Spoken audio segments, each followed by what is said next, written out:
ಧೃತರಾಷ್ಟ್ರ ಏನು ಹೇಳ್ದ ಅಂತಂದ್ರೆ, ಅವ್ರ ಕಡೆ ಯಾವ ಒಬ್ಬದಾನ, ಅವ ಬಹಳ ದೈವಿ ಪುರುಷನದಾನ, ಬಹಳ ದೊಡ್ಡ ಶಕ್ತಿವಂತದಾನ, ಅವ ಅಲ್ಲಿ ಕುತ್ಕೊಂಡು ಅವ್ರ ಕಡೆ ಏನು ಮಾಡಕತ್ತಾನಂದ್ರೆ, ಈ ದುರ್ಯೋಧನನ ಕುಂಡ್ಲಿಯೊಳಗಿರ್ತಕ್ಕಂಥ ಆ ಗ್ರಹಗತಿಗಳನ್ನು ಬದಲು ಮಾಡೋ ಶಕ್ತಿ ಅದ ಅವನಲ್ಲಿ. ಅವ ಆ ಶಕ್ತಿನ ಬದಲು ಮಾಡ್ಯಾನ, ಇವು ಸೋಲುವಂಗೆ ಮಾಡಕತ್ತಾನ. ಯಾರು ಏನು ಅಂತಂದಾಗ ಅಲ್ಲಿ ಕೂತು ವಿದುರು ಹೇಳಿದಂಥ ಮೂರ್ಖರೇ, ಅವ ಬ್ಯಾರೆ ಯಾರು ಅಲ್ಲ, ಕೃಷ್ಣ ಪರಮಾತ್ಮ ಅದಾನಲ್ಲಿ. ಅಲ್ಲಿ ಕೃಷ್ಣ ಪರಮಾತ್ಮ ಅದಾನ.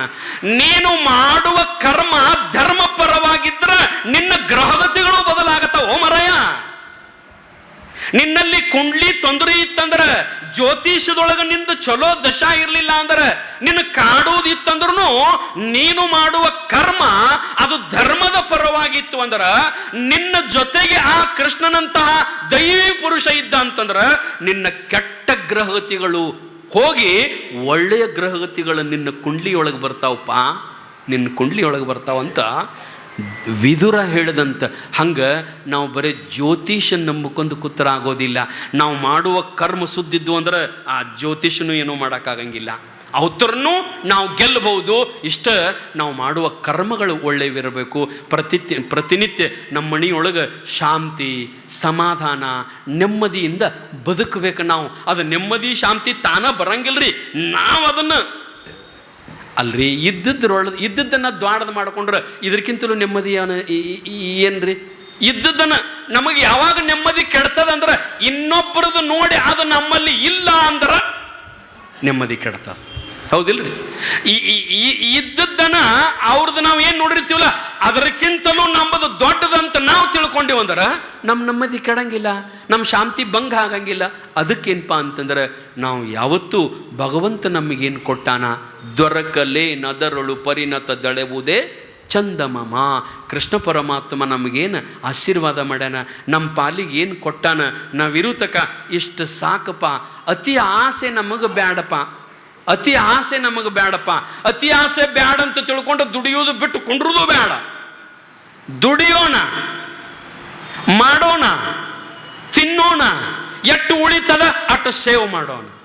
ಆ ಸೇವ್ ಮಾಡಿದ್ರೊಳಗೆ 4 ಮಂದಿಗೆ 1% ಇನ್ನೊಬ್ಬರಿಗೆ ಕೊಡೋಣ. ನಾವು ಗಳಿಸಿದ 100%ದೊಳಗೆ 100%ದೊಳಗೆ 1% ಕೊಡೋಣ. ನಮಗೊಂದು 100 ರೂಪಾಯಿ ಬತ್ತಿಲ್ಲೋ, 1 ರೂಪಾಯಿ ದಾನಕ್ಕೆ ಏನು ಕೊಡ. ಈ ಒಂದು 100 ರೂಪಾಯಿದಾಗ 1 ರೂಪಾಯಿ ಕೊಡೋಕ್ಕೇನು ಹೋದ್ರಿ? ಹೌದ್ರಿ ಸ್ವಾಮಿ, ನೀವೆಲ್ಲ 100 ರೂಪಾಯಿದಾಗ 1 ರೂಪಾಯಿ ಕೊಡೋಕ್ಕೇನು ದೊಡ್ಡದಲ್ಲ. 1 ಲಕ್ಷ ರೂಪಾಯಿದಾಗ ಪರ್ಸೆಂಟೇಜ್ ಎಷ್ಟಾಕತ್ರಿ? ಏನು ನಮ್ಮ ತೆಗೇನು 100 ರೂಪಾಯಿದವು, 1 ಲಾಖ ರೂಪಾಯಿದವು, 10 ಲಾಖ ರೂಪಾಯಿದವು. 10 ಲಾಖ ರೂಪಾಯಿದೊಳಗೆ 1% ಅಂದರು 10,000 ಆತಲ್ರಿ, ಎಷ್ಟಾಗ್ತದೆ? ಅಷ್ಟು ಕೊಡ್ಬೇಕಲ್ಲ ಸ್ವಾಮಿ ಅಂತ ನಾವು ಅನ್ಬೋದು. 1% ಪರಮಾತ್ಮನಿಗೆ ನಾವು ಕೊಟ್ಟಿವಂದ್ರೆ 99% ಉಳಿದದ್ದು ಅದು ಒರಿಜಿನಲ್ ಆಗ್ತದೆ. ನಮ್ದದು ಒರಿಜಿನಲ್ ಆಗ್ತದೆ. ಇದು 1% ನಾವು ಕೊಡ್ಲಾರ್ದ ಅದನ್ನು ಇಟ್ಕೊಂಡಿವಂದ್ರೆ ಅದು ಡೂಪ್ಲಿಕೇಟ್ ಆಗ್ತದೆ. 1% ನಾವು ದಾನ, ಧರ್ಮ, ಪುಣ್ಯ, ಪರೋಪಕಾರ, ರೊಕ್ಕನ ಕೊಡ್ಬೇಕಂತೇನಿಲ್ರಿ. ಮತ್ತು ನೀವು ರೊಕ್ಕನ ಕೊಡ್ಬೇಕಂತೇನಿಲ್ಲ. ಯಾರು ಹಸದವ್ರಿಗೊಂದು ತಾಣ್ಣ, ಯಾರಿಗೆ ಬಟ್ಟೆ ಇಲ್ಲೊಂದು ತುಣುಕು ಬಟ್ಟೆ, ಯಾರಿಗೇನು ವಿದ್ಯಾರ್ಥಿಗಳಿಗೆ ಕೊಳೆಮದ ಆದು, ಯಾರ ಬಡಿವೆ ಹೆಣ್ಣು ಮಗಳಿಗೊಂದು ಸೀರೆ, ಅಥವಾ ಬಡ ಮಕ್ಕಳು ಏನಾದರೂ ಅರಿವಿಲ್ದ ಅಡ್ಡಾಡ್ತಿದ್ರೆ ಅರಿವಿ, ಏನಾದರೂ ನಾವು ಕೊಡ್ತಿದ್ದೀವಂತಂದ್ರೆ ಇಷ್ಟ ತಿಳ್ಕೊರಿ. 1% ಹೋತಂದ್ರೆ 100% ಬರ್ತದ. ಅದು ಹಿಂಗೆ ನೇಮ್ ಅದ ರೀ. ಕೊಟ್ಟದ್ದು ಕೆಟ್ಟಿತನ ಬೇಡ, ಅದು ಮುಂದೆ ಕಟ್ಟಿಹುದು ಬುತ್ತಿ ಸರ್ವಜ್ಞ.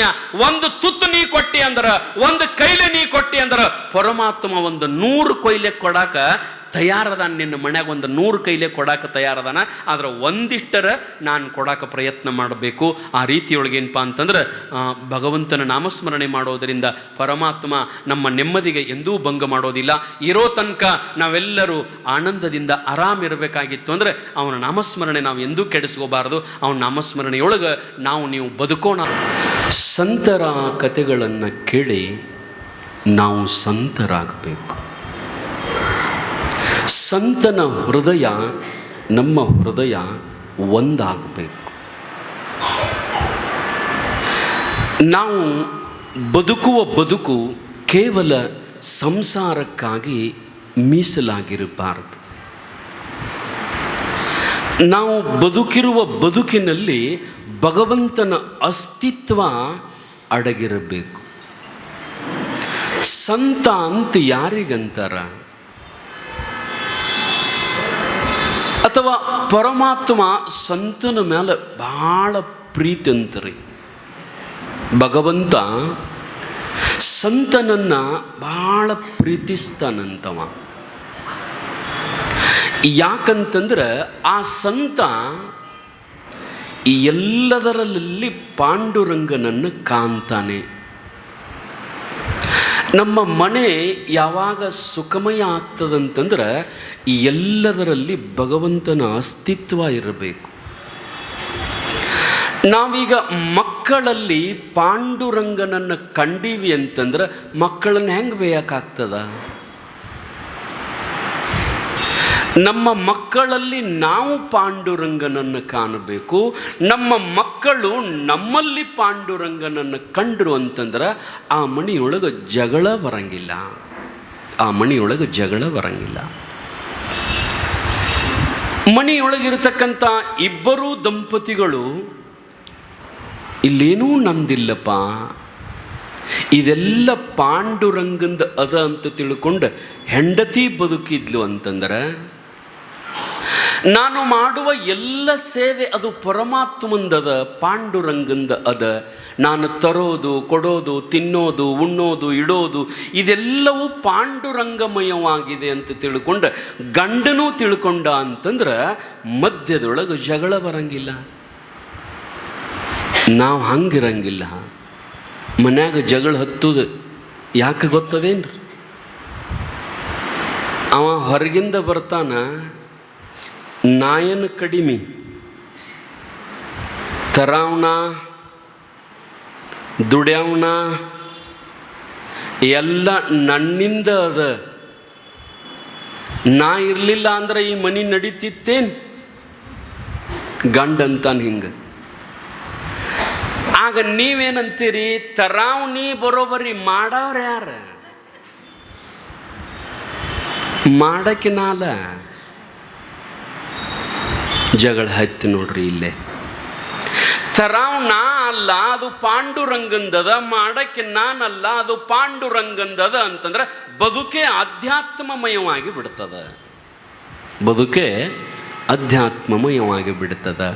ಸಂತ ಅಂತಂದ್ರೆ, ಸಂತರು ಅಂತಂದ್ರೆ ಸುಮ್ಮ ಕೊಳ್ಳಾಗ ದೊಡ್ಡ ದೊಡ್ಡ ಮಾಲಿ ಹಾಕ್ಕೊಂಡು, ದೊಡ್ಡ ಬುಕಿಟ್ ಹಚ್ಕೊಂಡು, ತಾಳ ತಗೊಂಡು ಪಾಂಡುರಂಗ ವಿಠಲ ಪಾಂಡುರಂಗ ವಿಠಲ ಅನ್ಕೋತ ಅಡ್ಡಾಡಿದ್ರೆ ಅಲ್ಲ. ಮತ್ತು ಅದನ್ನು ಮಾಡಬಾರ್ದೇನ್ರಿ ಅಂತಂದ್ರೆ ಮಾಡ್ರಿ. ತಾಳ ಬೇಕು, ಲಾಂಛನ ಬೇಕು, ನಾಮಸ್ಮರಣೆ ಬೇಕು, ಇಲ್ಲ ಅಂತರ್ತಲ್ಲ. ಆದರೆ ಪಾಂಡುರಂಗ ಏನನ್ನು ಬಯಸ್ತಾನಂತಂದ್ರೆ ನಮ್ಮ ಇರುವಿಕೆಯನ್ನು ಬಯಸ್ತಾನೆ. ಪಾಂಡುರಂಗ ಏನನ್ನು ಬಯಸ್ತಾನಂತಂದ್ರೆ ನಮ್ಮ ಇರುವಿಕೆಯನ್ನು ಬಯಸ್ತಾನೆ. ನಮ್ಮ ಮೇಲೆ ಯಾವಾಗ ಪ್ರೀತಿ ಆಗ್ತಾನಂತಂದ್ರೆ ಗೀತೆಯೊಳಗೆ ಪರಮಾತ್ಮ ಭಾಳ ಚಂದ ಹೇಳ್ತಾನೆ. ಏನಂತಂದ್ರೆ ಯಾರಿಗೆ ಸಂತರು ಅನ್ನಬೇಕು. ಪಾಂಡುರಂಗ ಯಾರ ಮೇಲೆ ಪ್ರೀತಿ ಇರ್ತಾನೆ ಅದನ್ನು ಭಾಳ ಚಂದ ಬರೀತಾರೆ. ಏನಂತಂದ್ರೆ ಯೋ ನ ಹೃಷ್ಯತಿ ನ ಹರ್ಷತಿ ನ ದ್ವೇಷ್ಟಿ. ಗೀತೆಯೊಳಗೆ ಪರಮಾತ್ಮ ಹೇಳ್ತಾನೆ, ಯೋ ನ ಹರ್ಷತಿ ನ ದ್ವೇಷ್ಟಿ ನ ಶೋಚತಿ ನ ಕಾಂಕ್ಷತಿ ಶುಭ ಪರಿತ್ಯಾಗಿ ಭಕ್ತಿ ಮಾನ್ಯಂ ಸಮೇ ಪ್ರಿಯ. ನಾ ಯಾರ ಮ್ಯಾಗ ಪ್ರೀತಿ ಅದನಂತ ಸ್ವತಃ ಭಗವಂತನ ಬಾಯಿಯೊಳಗಿಂದ ಬಂದ ಮಾತಿದು. ಕೃಷ್ಣ ಪರಮಾತ್ಮ, ವಿಷ್ಣು ಪರಮಾತ್ಮ, ಪಾಂಡುರಂಗ, ವಿಠ್ಠಲ ಎಲ್ಲ ಒಂದೇ. ಕೃಷ್ಣ ಅವತಾರನೂ ಒಂದು, ರಾಮಾವತಾರವೂ ಒಂದು, ಪಾಂಡುರಂಗನ ಅವತಾರವೂ ಒಂದು. ಇವೆಲ್ಲವುಗಳಿಗೆ ಮೂಲ ಅಂತಂದರೆ ವಿಷ್ಣು ಪರಮಾತ್ಮ. ಸ್ವತಃ ಕೃಷ್ಣ ಪರಮಾತ್ಮ ಅರ್ಜುನನಿಗೆ ಉಪದೇಶ ಮಾಡುವಾಗ ಅವ ಹೇಳ್ತಾನೆ, ನಾ ಯಾರ ಮ್ಯಾಗ ಪ್ರೀತಿ ಅದನ್ನು ಗೊತ್ತದ ಕೇಳ್ತಾನೆ ಅರ್ಜುನನಿಗೆ. ನೀವು ಹೇಳ್ತಿರ್ತೀರಿ ನೋಡೊಮ್ಮೆ, ನೀವು ಯಾರ ಮೇಲೆ ಪ್ರೀತಿ ಇರ್ತೀರಿ? ನೀವು ಅಂತೀರಿ ನಾವು ನಮ್ಮ ಗಂಡನ ಮ್ಯಾಗ ಭಾಳ ಪ್ರೀತಿ ರೀ. ಯಾಕಂದ್ರೆ ಬೇಡದಾಗ ಸೀರೆ ತಂದು ಕೊಡ್ತಾನ, ಬೇಡದಾಗ ಬಂಗಾರ ತಂದು ಕೊಡ್ತಾನ, ಬೇಡದಾಗ ನಮಗೇನು ಬೇಕೆಲ್ಲ ತಂದು ಕೊಡ್ತಾನ. ನಮ್ಮ ಗಂಡನ ಮ್ಯಾಗ ನಾವು ಭಾಳ ಪ್ರೀತಿ ಅಂತ ನಾವು ಅಂತೀವಿ. ಅವರು ಕೆಲವೊಬ್ಬರ ಮ್ಯಾಗ ಪ್ರೀತಿ ಅಂತ ಹೇಳ್ತಾರೆ. ಆದ್ರೆ ಕೃಷ್ಣ ಪರಮಾತ್ಮ ಹೇಳ್ತಾನೆ, ನಾನು ಯಾರ ಮ್ಯಾಗ ಪ್ರೀತಿ ಅದನಂತಂದ್ರೆ ನ ಹರ್ಷತಿ. ಸಂತ ಅಣ್ಣವ ಹೆಂಗಿರ್ಬೇಕಲ್ಲ, ಅವ ಯಾವತ್ತೂ ಅತಿ ಉದ್ವೇಗದ ಖುಷಿಯನ್ನು ಅನುಭವಿಸಬಾರದು. ಬಹಳ ಸಂತೋಷದಿಂದ ಇರಬಾರದು. ಮನೆಯೊಳಗೆ ಏನಾರ ಕಾರ್ಯಕ್ರಮಗಳಿದ್ದಾಗ ಅಥವಾ ರೊಕ್ಕ ಭಾಳಟ ಬಂದಾಗ, ವ್ಯಾಪಾರ ಭಾಳಟ ಆದಾಗ ನಾವು ಭಾಳ ಖುಷಿ ಪಡ್ತೀವಲ್ಲ, ಸಂತ ಹೇಳ್ತಾನೆ, ಭಗವಂತ ಹೇಳ್ತಾನೆ, ನಾ ಯಾರ ಮ್ಯಾಗ ಪ್ರೀತಿ ಇರ್ತಾನಂದ್ರೆ ಅವ ಭಾಳ ಖುಷಿ ಪಡಬಾರ್ದು ನೋಡು. ಮೇಲೆ ನಿಜವಾದ ಸಂತರು ಖುಷಿ ಪಡೋದಿಲ್ಲ ಅವರು. ಯಾಕಂತಂದ್ರೆ ಅವ್ರಿಗೆ ಗೊತ್ತಿರ್ತದೆ ಈ ಖುಷಿ ಕಾಯಂ ಇರಂಗಿಲ್ಲ. ಈಗೇನು ನಾವು ಸಂತೋಷವನ್ನು ಅನುಭವಿಸಕತ್ತೀವಲ್ಲ, ಈ ಸಂತೋಷ, ಈ ಖುಷಿ ಶಾಶ್ವತ ಅಲ್ಲ. ಇದೊಂದಿನ ಹೋಗ್ತದೆ, ಅದು ಗೊತ್ತಿರ್ತದೆ ಸಂತನಿಗೆ.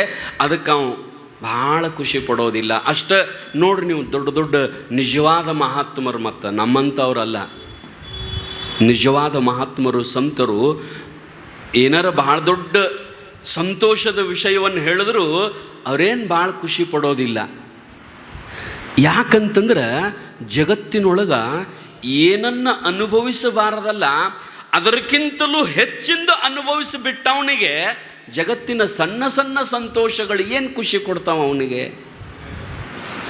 ಮಣಿಯೊಳಗೆ 1 ಕೋಟಿ ಅಥವಾ 100 ಕೋಟಿ ರೂಪಾಯಿ ಅದಾವ, ಅವ 1 ಲಕ್ಷ ರೂಪಾಯಿದ ಲಾಟ್ರಿ ಹೈತು, ಕುಣಿದಾಡ್ತಾನೇನ್ರಿ ಅವ?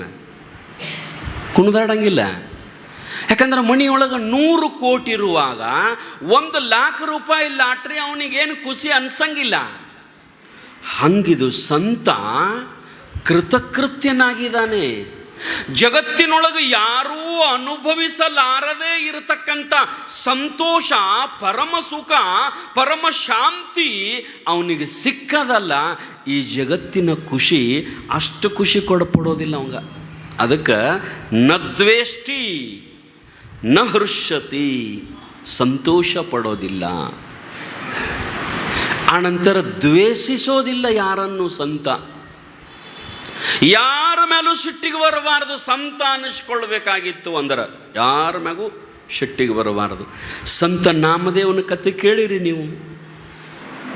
100 ಸಾರಿ ಎಲಿ ತಿಂದು ಉಗುಳಿದ್ರೆ ಅವನ ಮ್ಯಾಲ 2 ಸಾರಿ ರೀ ಬೇಕತ್ಲೆ ಅವನಿಗೆ ಸಿಟ್ಟಿಗೆ ಬರೆಸ್ಬೇಕಂತ ಹೇಳಿ ಸಂತ ನಾಮದೇವನಿಗೆ ಬೇಕತ್ತಲೆ ಕಟ್ಟಿಗೆ ಕುಂತು 8-10 ಮಂದಿ ಬಾಯಿಯೊಳಗೆ ತಂಬಾಕ, ಸುಣ್ಣ, ಎಲಿ, ಅಡಿಕೆ ಎಲ್ಲ ತಿಂದು ತಿಂದು ತಿಂದು ಅದನ್ನು ಮೆಲೆದು ಅದರ ರಸ ಬಾಯಿ ತುಂಬಿಕೊಂಡು ಕುಂತು ಸಂತ ನಾಮದೇವ ಜಾಳಕ ಏಕನಾಥ ಮಹಾರಾಜರ ಸ್ನಾನ ಮಾಡಿಕೊಂಡು ಬರುವಾಗ ಅವ್ರ ಬಾಯಾಗ ಏನು ತುಂಬಿರ್ತಿತ್ತು ನೋಡು, ಅದನ್ನು ಉಗುಳಿ ಬಿಡ್ತಿದ್ರಂತ. ಅವನು ನಕ್ಕು ಬಿಡ್ತಿದ್ದಂತ್ರಿ. ಭಾಳ ಖುಷಿ ಪಡ್ತಿದ್ದ ಅವ್ರು ಉಗುಳಿದ ಕೂಡಲೇ. ಮತ್ತು ನದಿಗೆ ಹೋಗವ, ಸ್ನಾನ ಮಾಡವ, ಮತ್ತು ಬರವ, ಮತ್ತು ಉಗುಳವರು. ಹಿಂಗೆ 108 ಸಾರಿ ಉಗುಳಿದಾಗ ಇವ್ರ ಬಾಯಿಯೊಳಗೆ ಬೆಂಕಿ ಹತ್ತಂತ್ರಿ. ಇವ್ರ ಬಾಯಿಯೊಳಗೆ ಬೆಂಕಿ ಹತ್ತಿತ್ತಂತೆ. ಯಾಕಂದ್ರೆ ಮತ್ತು ಅವ್ರು ತಿನ್ನೋದೇನ್ರಿ ಅದು ಸುಣ್ಣ, ಬೆಂಕಿನ ಅಲ್ರಿ, ಎಲ್ಲ ಕಾವಿನ ಪದಾರ್ಥಗಳವು. ಅವತರನ್ನ 1 ಸಾರಿ ತಿಂದ್ರೆ ಎಷ್ಟು ತ್ರಾಸ ಆಗುತ್ತದ, 100 ಸಾರಿ ತಿಂದಾಗ ನಾಲಿಗೆ ಕೆಂಪಗಾಗಿ ರಕ್ತ ಬರುವಂಗಾಯ್ತು. ಅವರಂದರು ಏಕನಾಥ ಮಹಾರಾಜರಿಗೆ, ನೀನು ಮನುಷ್ಯಾದಿಯೋ ಏನದಿ, ನಿನ್ನಲ್ಲಿ 1 ಈಟರ ಸಿಟ್ಟದ ಇಲ್ಲ. 100 ಸಾರಿ ತಂಬಾಕ ತಿಂದು ಉಗುಳಿದ್ರ ಸಿಟ್ಟ ಬರಲಿಲ್ಲಲ್ಲ ನಿನಗಂತಂದಾಗ ಅವ ಅಂದ, ಯಾಕೆ ಸಿಟ್ಟು ಬರಬೇಕು ಅಂದವ, ನಿಮ್ಮಂಥ ಒಳ್ಳೆ ಕೆಲಸ ನನಗೆ ಯಾರೂ ಮಾಡಿಲ್ಲ ಅಂದವ. ನಿಮ್ಮಿಂದ ನನಗೆ ಎಷ್ಟು ಲಾಭ ಆಗ್ಯದ ಅಂತಂದ್ರೆ, ನಾನು ಪವಿತ್ರವಾದ ಈ ಗಂಗಾ ನದಿಯೊಳಗೆ ದಿನಕ್ಕೆ 1 ಸಾರಿ ಸ್ನಾನ ಮಾಡ್ತಿದ್ದೆ. ನಾನು ದಿನಕ್ಕೆ 1 ಸಾರಿ ಸ್ನಾನ ಮಾಡ್ತಿದ್ದೆ. ನೇಮದ